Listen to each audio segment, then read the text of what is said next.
Earlier this week, journalists at Wired and The Washington Post reported that a Russian-aligned propaganda network, notorious for creating deepfake whistleblower videos, appears to be behind a coordinated effort to promote false sexual misconduct allegations against vice presidential candidate Tim Walz. At Wired, David Gilbert wrote that researchers have linked a group they're calling Storm 1516 to the campaign against Walz, which he says has a long history of posting fake whistleblower videos and often deepfake videos to push Kremlin talking points to the West. A few days earlier, NBC News also reported on Storm 1516, citing its work as demonstrative of Russian propaganda's growing utilization of artificial intelligence and more sophisticated bot networks. Your phones are getting it, your search engine's getting it, your computer's getting it, everybody's getting it on AI, even Russian propagandists. 2 days after that Wired report, Washington Post journalist and Russia expert Catherine Belton reported on one of the other bad actors implicated in spreading the allegations against Walz. I'm talking about John Mark Dougan, a former Florida cop with a long and winding record that includes internal affairs investigations, an early discharge from the Marines, and a penchant for posting confidential data about thousands of police officers, federal agents, and judges on his blog, which led to 21 state charges of extortion and wiretapping. To escape that indictment, Dougan fled to Moscow, apparently because he'd been romantically involved online with a woman there. Whatever, in any event, once in Moscow, he put his conspiratorial blogging skills to work, effectively enlisting himself in the Russian intelligence community's internet war against America. Belton reviewed more than 150 Russian documents obtained by some European intelligence service that shared their work with the Washington Post. And these documents indicated that John Dougan began working directly with Russia's military intelligence directorate, the GRU, corresponding with a handler in the agency's unit that oversees sabotage, political interference, operations, and cyber warfare targeting the West. John Dougan is also subsidized and directed by another entity in Russia, an institute founded by a man who happens to share his surname, albeit spelled differently. I'm talking about far-right imperialist philosopher Alexander Dougan. And our American Dougan even filmed propaganda videos from occupied Ukraine together with the Russian Dougan's daughter before she was killed in a car bombing in August 2022. Records show, and disinformation researchers argue, that John Dougan is responsible for content on dozens of fake news websites with deliberately misleading names like DC Weekly, Chicago Chronicle, Atlanta Observer, and so on. Lately, he's apparently started using a GRU-facilitated server and AI generator to create phony videos like the deepfake video showing one of Walz's former students accusing him of sexual abuse. Now, the campaign to defame Walz as a pedophile predates the deepfake I just described. Almost 2 weeks before that video started circulating online, Dougan, the American Dougan, appeared on a QAnon podcast to peddle a similar but separate false claim against the Minnesota governor.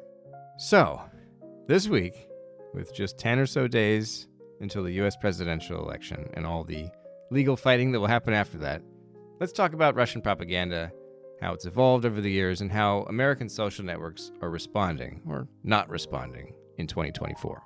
Welcome to the Naked Pravda.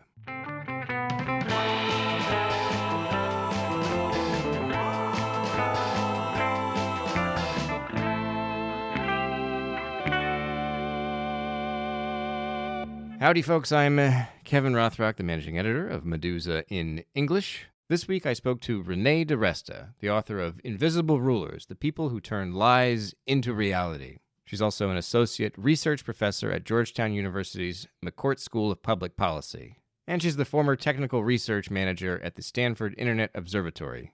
Renee Desta has spent many years studying how information spreads online, examining how rumors and propaganda proliferate amid emerging technologies that are always changing the landscape.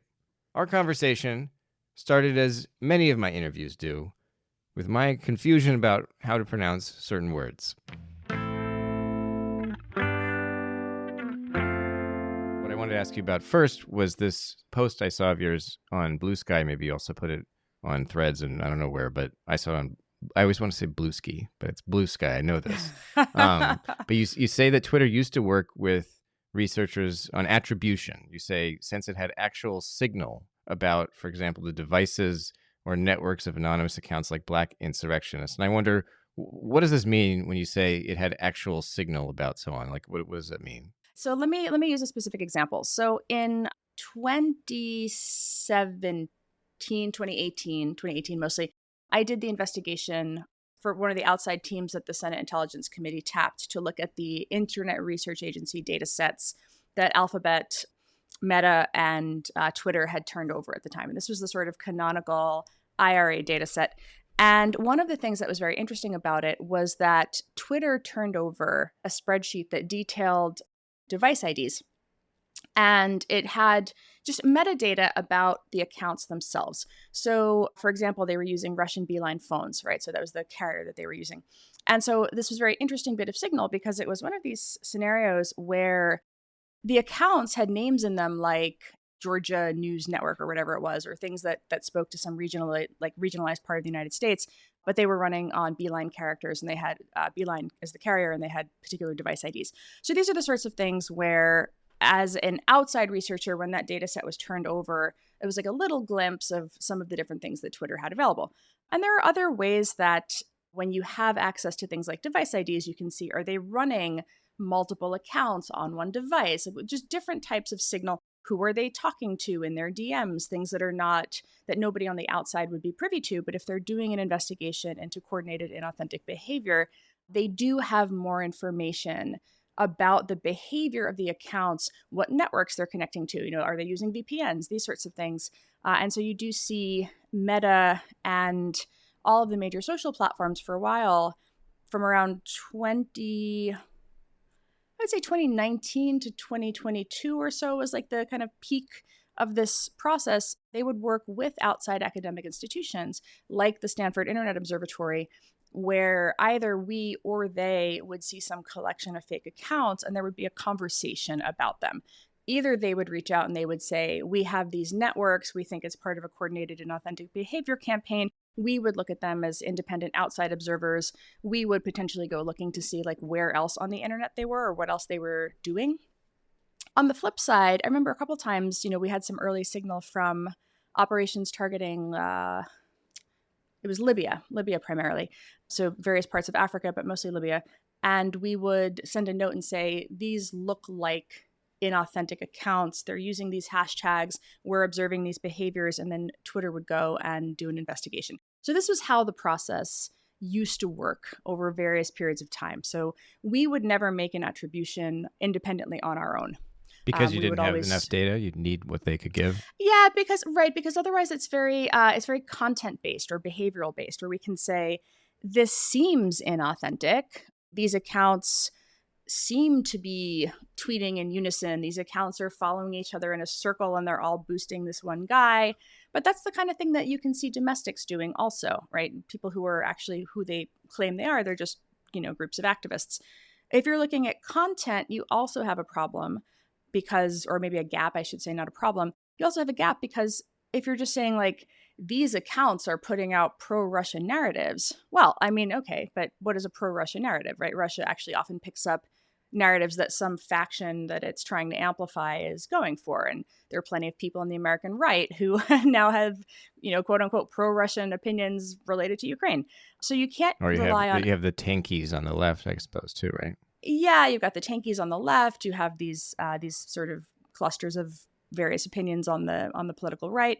And so you can't make an attribution simply based on content or behavior. You need a holistic picture of, actors' behaviors and content. And your best way to get this is by sharing signal with a platform that has visibility into the sorts of things that you don't. Okay, and so what has changed? There's no more signal, or what's happening now? Well, Elon killed the program. Okay, all right.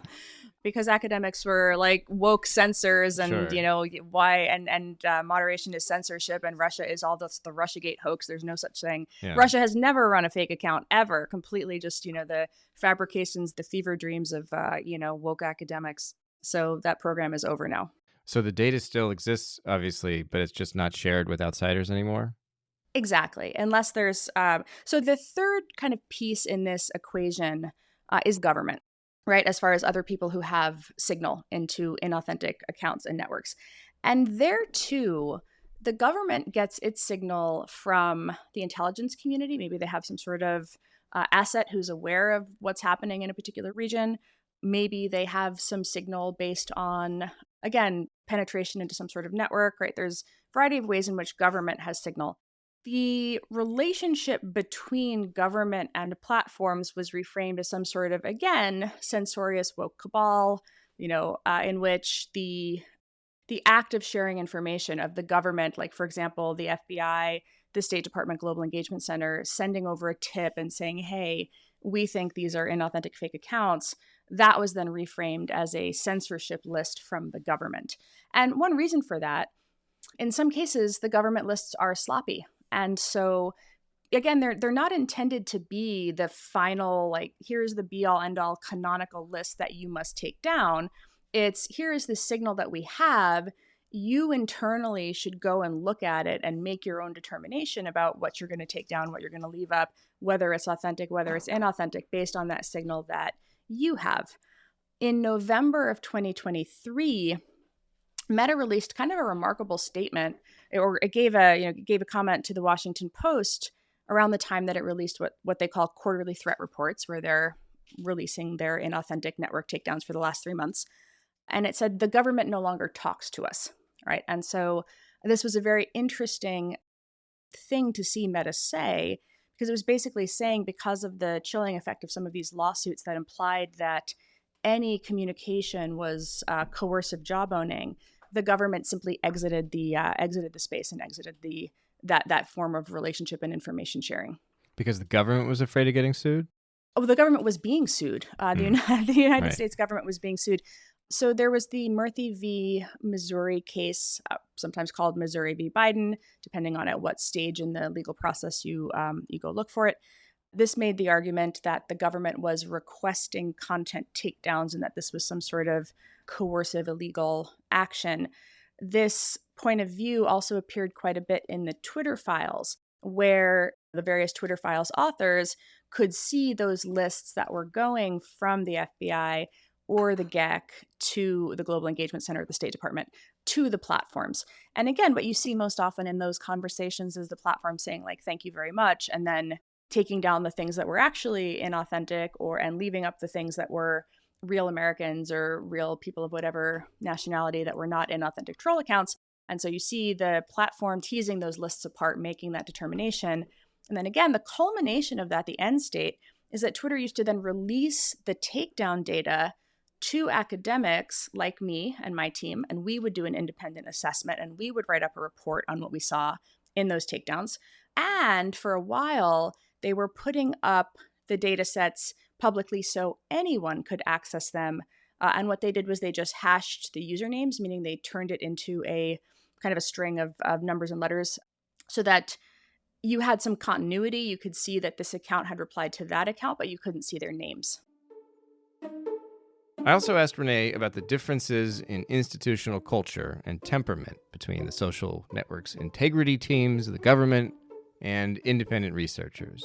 Was everyone on the same page when it came to targeting suspicious content? So we were not ever involved in the conversation between the platforms and the government. I have no idea what those relationships were. So that they were like. happening No. kind of, it was dual track. That was happening separately. Yeah. Occasionally there would be, I remember in 2019, there was a fairly major set of 2 inauthentic networks that were sort of released to the public simultaneously. One was linked to Prigozhin, but it was not the Internet Research Agency. Nobody wanted to say it at the time because it was very, very, very hard to make a concrete attribution to like which of Prigozhin's, 30 different media outlets, troll factories, and whatever else, his entire sort of constellation of efforts. But it seemed to be tied to the Wagner Group.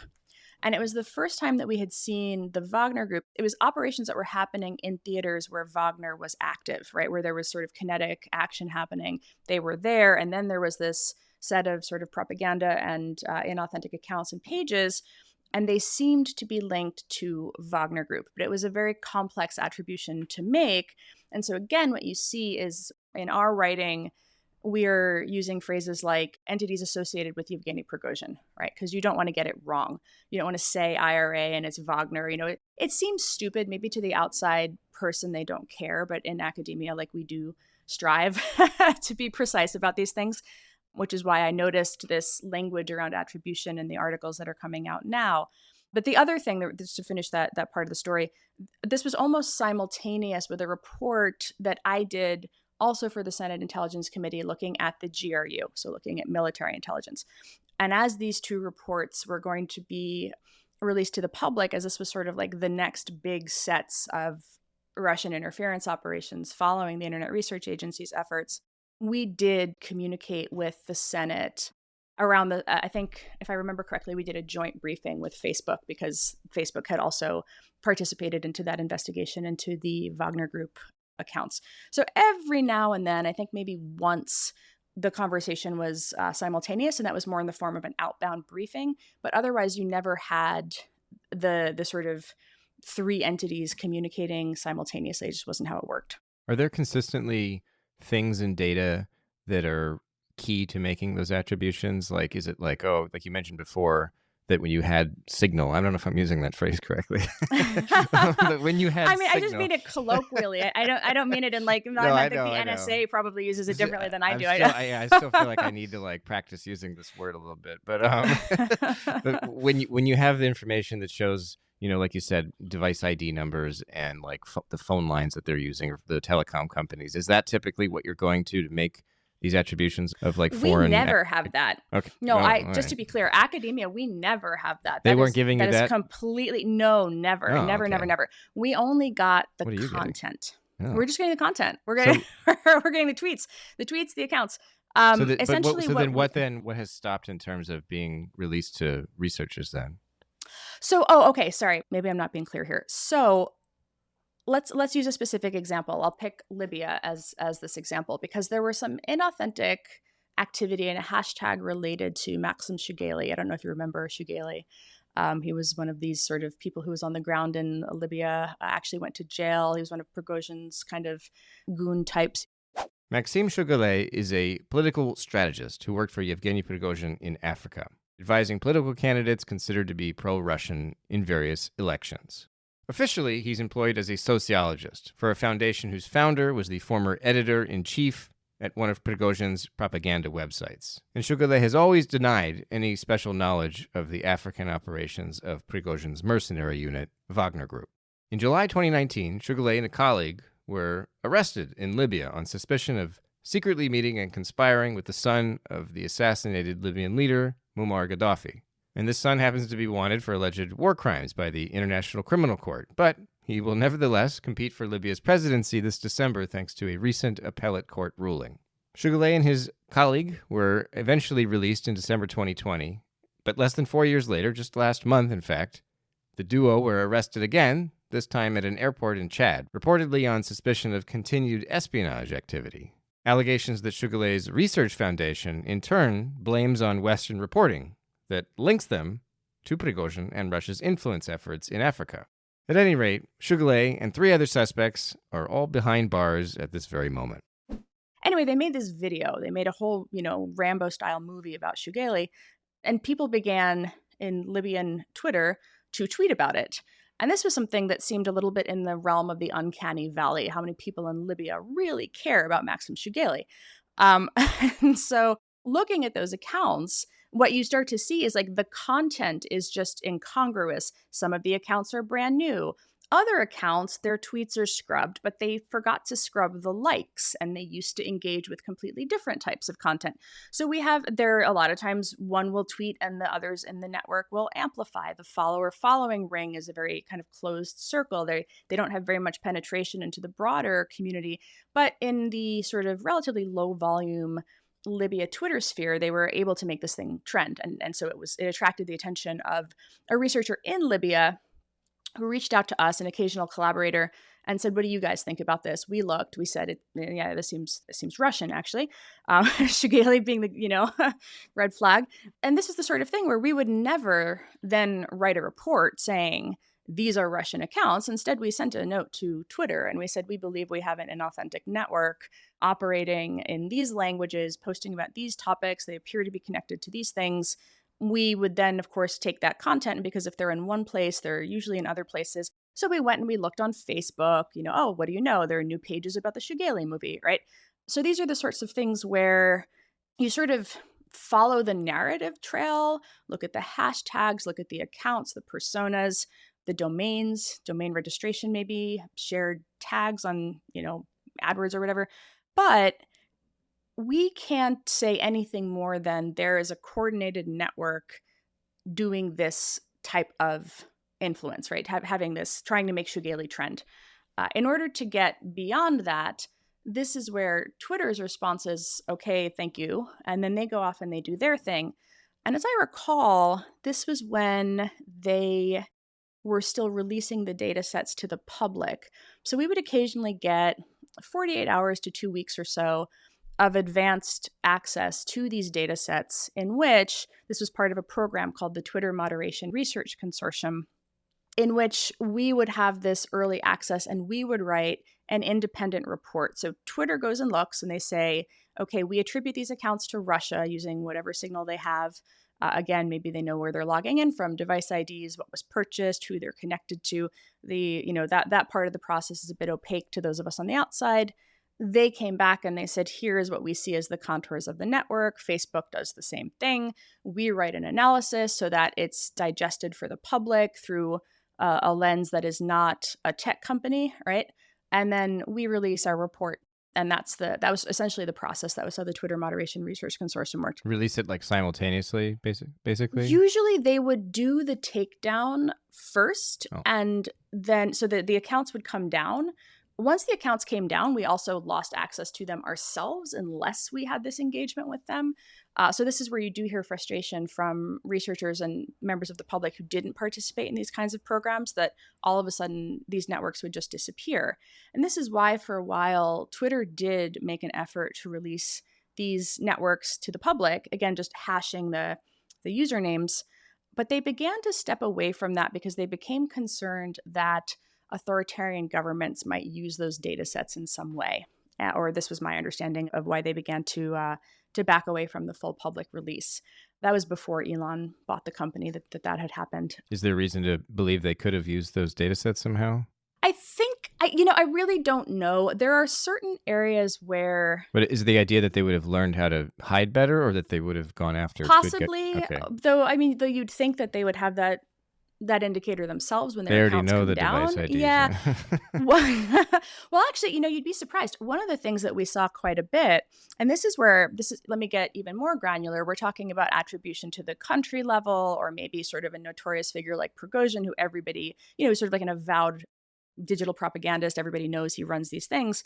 What you start to see happen over time is that you start to see governments subcontract out their influence operations. So in Egypt, for example, and Saudi Arabia, they begin to use just digital marketing agencies. So the kind of people that a famous celebrity might use to manage their social media accounts, you start to see these agents of the state wanting plausible deniability, or they don't want to bother trying to spin up an entire, in-house botnet. So they go and they begin to contract with private firms, sometimes newspapers, sometimes media properties.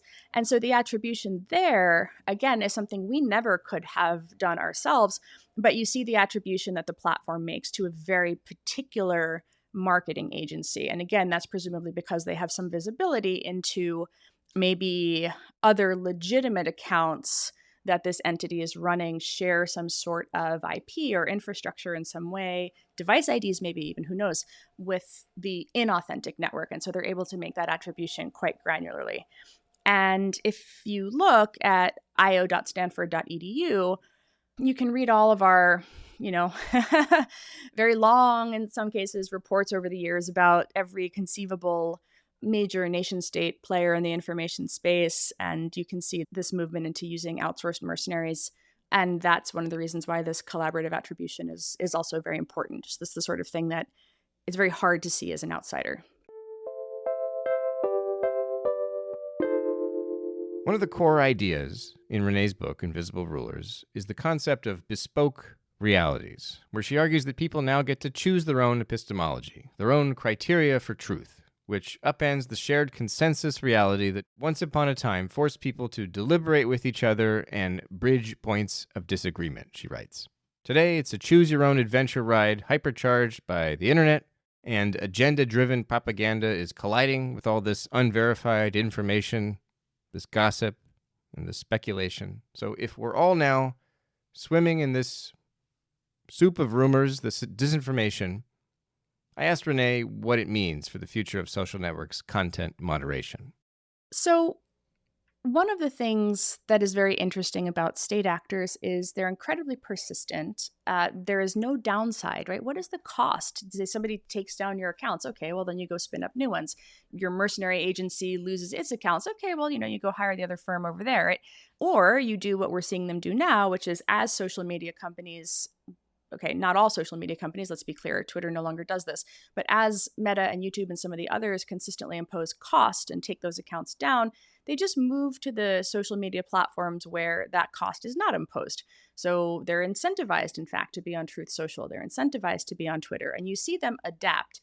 Anytime there's a shift in the information environment, they update their tactics. So that's the dynamic of state actors. They also realize, though, that sometimes paying real influencers, and this is what you see in the Tenant Media case that DOJ unsealed an indictment for about maybe a month ago now, you see them have the realization that maybe fighting the war of whack-a-mole on social media, even if they can establish themselves in hospitable places, they need to supplement that with something else. They need a backstop. Last month, the U.S. Justice Department charged 2 Moscow-based RT employees, both Russian nationals, with conspiracy to violate America's Foreign Agents Registration Act, FARA, and with conspiracy to launder roughly $9.7 million. The 2 Russia Today staffers allegedly used fake personas and shell companies to orchestrate a massive scheme to influence the American public by secretly planting and financing a right-wing online content creation company based in Tennessee that we now know is called Tenant Media. That company shut down shortly after these allegations were made public. Now, the content itself from Tenant wasn't anything special. According to the DOJ, it was another general sow discord campaign focused on commentary on events and issues in the U.S., such as immigration, inflation, and other topics related to domestic and foreign policy. The Justice Department explained that the views expressed in the videos were not uniform, but most were directed to the publicly stated goals of the government of Russia and RT to amplify domestic divisions in the United States. And we need so much help there, wouldn't you say, my fellow Americans? And so having that, essentially purchasing influencer time, purchasing an influencer's voice is another very, very established old propaganda strategy. So what we're really seeing is an adaptation of old strategies to new structures, to new information environments. But ultimately, the kind of content is very, very similar to the kind of efforts that you have seen state actors try to go for in the past, which is to find social divisions and to kind of cleave them apart. And the dynamic where I think this intersects with Bespoke Reality is just the idea that individual people can choose their own reality. They can choose what influencers they trust, what media they follow, what people they engage with, where they spend their time online. They can kind of construct this space where what they hear and what they see is what they want to hear and see, and that's algorithmically reinforced. You see influencers beginning to target those spaces to reach for those quite distinct communities. You see Russia go after QAnon, right? Really try to amplify QAnon content, try to join QAnon communities. You see them do this with Pizzagate early on. Now we're seeing them do this with, voter fraud. These are not unique opinions that Russia has injected into the American political discourse. They're just picking up on these highly conspiratorial, extremely distrustful spaces where if they get the right person to say it, like a trusted influencer, then it's much more likely to be received because the people who are in those communities have chosen to be in those very insular information spaces. And so if people are choosing these spaces, I mean, from a social studies point of view, I can see the obvious dangers of this. But if you're talking to, let's say like some QAnon person, or in this case, someone who believes that Harris's running mate is, corrupt and sexual deviant, or I don't know what, and he gets this fake story, and, you can prove with whatever analysis that it's come from this crazy ex-Florida cop who now lives in Moscow. If that person then says, well, I don't, I live in my bespoke reality, and then I can use that terminology, obviously, but if they essentially say that, like what are we left with at the end of that? That is the question, unfortunately. I mean, you're asking the right question, because that is what happens at this point. You know, you see this. Do you remember 3 weeks ago now, we had Hurricane Milton, I think 3 weeks ago. Time moves very quickly. We also had Hurricane Helene, I think also right around a month ago, maybe 3 weeks ago now. And in those cases, you had content that went viral that purported to be, for example, there was a visual of a little girl with a puppy in a life jacket on a boat, you know, in floodwaters, and it's very sad. You know, she looks very sad. It's very very sad picture, and it's framed as like these are the people the Biden administration is abandoning, right? So this is tweeted by right wing influencers, very very prominent right wing political elites. Also, like I think the RNC chair winds up in this, you know, caught up in this narrative, and you have these prominent figures who take this image. And of course, it turns out it's AI generated. This girl doesn't exist. Neither does the puppy. Neither does a life jacket or any of it. And when people begin to point that out, they don't say, "Whoops, got it wrong." They say, well, the specific image might be AI generated, but the point is the same, right? So the goalposts move. Now we're not talking about the action, you know, now there is literally no victim. There is no girl to be upset about. So now we're moving to being just upset in the general sense at this purported idea that the Biden administration has done this thing. And that's because it is a propaganda campaign. You do see so much of this, you know, it's not necessarily the specific image that's the issue. It's the what the image is intended to convey. It's I am not going to get into philosophy here, but you have this idea between like what is real and what is true, right? You know, this and that I think is a divide that keeps popping up. Well, yes, this image isn't real, but what it is trying to say is true, you know, and that happens quite a bit. And I feel like that also happened in the discourse around Springfield, Ohio, and this theory that immigrants are eating the pets, they're eating the cats, they're eating the ducks. Turns out, of course, they're not eating anything. They're just living their lives. But that doesn't matter. No, what we were really trying to say when we said those things, made those memes, and made those accusations was that the problem is immigrants are taking resources. So we're using this artificial reality to express a deeper truth, and that pivot happens uncannily often. But what you see is state actors, they're not the ones creating any of this. They're just in there as accelerants. So you do see the Kremlin linked accounts. You do see, who was it? Maybe it was one of the Kremlin officials. He came out and he said, well, see, the problem here is that, you know, if the US wasn't sending money to Ukraine, it would have had more money for these hurricane victims.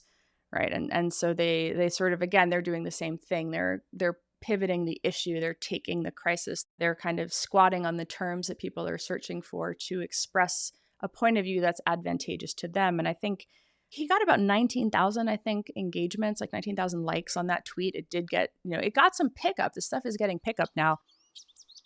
I think Renee is referring here to a tweet from former Russian president and current National Security Council Deputy Chair Dimitri Medvedev, who in the past few years has embraced this sort of militant royal jester's role that the late Vladimir Zhirinovsky once played.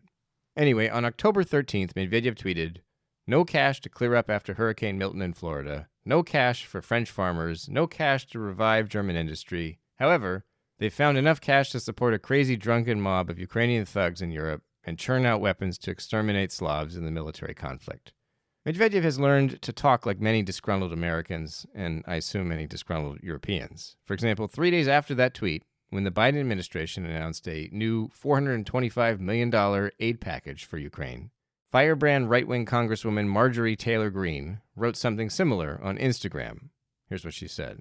"This is why the American people hate the government so much. Americans can hardly get a measly $750 after Hurricane Helene, and this America last globalist, and this America last globalist,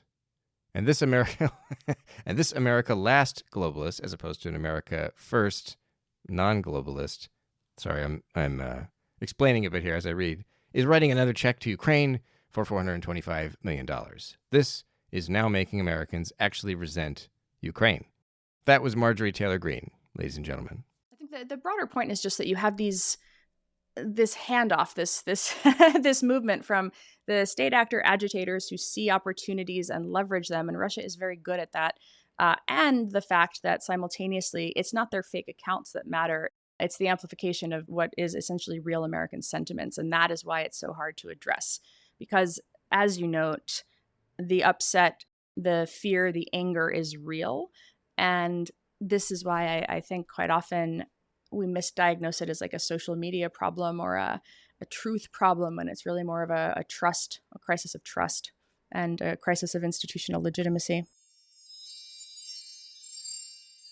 I know that you mentioned the marketing industry a few times in your book, and I wonder, what do you consider to be the marketing industry's sort of most valuable contribution to studying propaganda? And is it a great gift that it's given a bunch of knowledge, or is it pernicious as it kind of distorted what should be?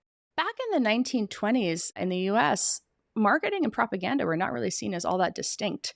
So the title of the book, Invisible Rulers, comes from a phrase from Edward Bernays, who was a propagandist for the US government and the Creel Commission in World War I. So his job was to sell the war to the American public, right? And this was considered, of course, a patriotic act. This was the view of propaganda at the time, was, of course, the government is propagandizing to its own citizens. How else would the citizens understand these complicated issues? And Bernays describes invisible rulers as there are people who have the power to mold the public mind that are largely unseen by the public. And he says that it is not, in fact, the president or the figurehead who is doing the molding of the public mind. It is this collection of advisors and speechwriters and people who understand rhetoric and people who understand how to sway public opinion, how to write oratory that, moves audiences. And so he writes this book, Propaganda, in, I think it was 1929. And most of the anecdotes in there are about marketing. Most of them are about the idea that he calls it public relations. He becomes sort of known as the father of public relations, that companies should be doing this too. Because yes, you can do advertising, by talking about how great your product is. But his insight that he gets at in the book is you need to be appealing to people in their identity as members of a group. And that is how you sell them a product. You don't talk about how great the cigarette is. You talk about how liberated women smoke, right? And then you hand them that particular brand. But then by that point, the brand is filling a need that is tied to their identity and how they see themselves in society. I am a liberated woman, therefore I will smoke. Oh, look, Virginia Slims is the brand that I should be smoking, right? And so he goes into a lot of these case studies, essentially linking this idea that the role of a good marketer is to appeal to people as, in that capacity, their membership in a group identity, which is how in the 1960s you see Jacques Ellul and some of the big, propaganda theory experts who come a little bit later making that very same argument, that it is the individual's presence as a member of the crowd, an activatable member of the crowd, that is what the propagandist is actually seeking to connect with. The idea that they're trying to change opinions is somewhat outdated, is that they're trying to activate the faction that already holds those opinions.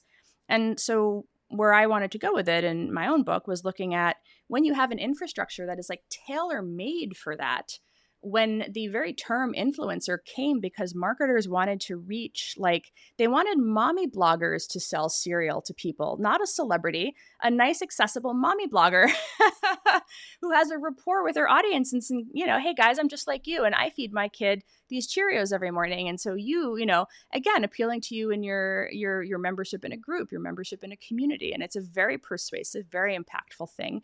And this is why I know that when you say the word propaganda, people think of Nazis and great power and, the US government, Russia, the UK, Britain. But I think it's that capacity that's been democratized on an ecosystem that is structurally designed to help sell ads, right? To help market to people in their role as members of a group. And I think it's a really interesting phenomenon. Okay. Are you skeptical? No, well, I mean, no, it's just a very big thing. And another thing that you get at in your book is you talk about how, there's that traditional kind of outdated idea of propaganda, and then there's this new sort of democratized world of propaganda, and that it's not necessarily better, and in some ways it's worse. I mean, doesn't it seem better though that it's democratized? Isn't that good though? This is a really interesting question. Even if they're both bad, it's better. It's good democracy. I can see that. I guess where I get hung up a little bit is that I'm an institutionalist, right? I believe that society doesn't function without institutions. I believe you need them. And so I think, a colleague of mine jokes around that the question is, are you more comfortable with tyranny or chaos, right? These it's essentially top down, right? You have that capacity for tyranny when everything is fragmented niches and you can only establish quote unquote truth within the relative confines of one niche, and those truths don't transfer across niches, then I think you wind up in chaos. And so yes, both bad, but the thing that I find troubling about chaos is that it prevents the kind of consensus, right? The sort of consensus reality, if you will, that is required for solving collective problems. So I feel like it leads to a devolution of the kind of society that we've known for a few centuries now. And I think I don't see that destabilization. I don't see anything positive. I talk, you see like the accelerationists and stuff, and you're like, okay, so you burn it all down, and then like what magically rises from the ashes? And that's where maybe I suffer from like a dearth of imagination. But this is where I feel like, maybe the maybe the top down is like a little better from that standpoint. I really don't know.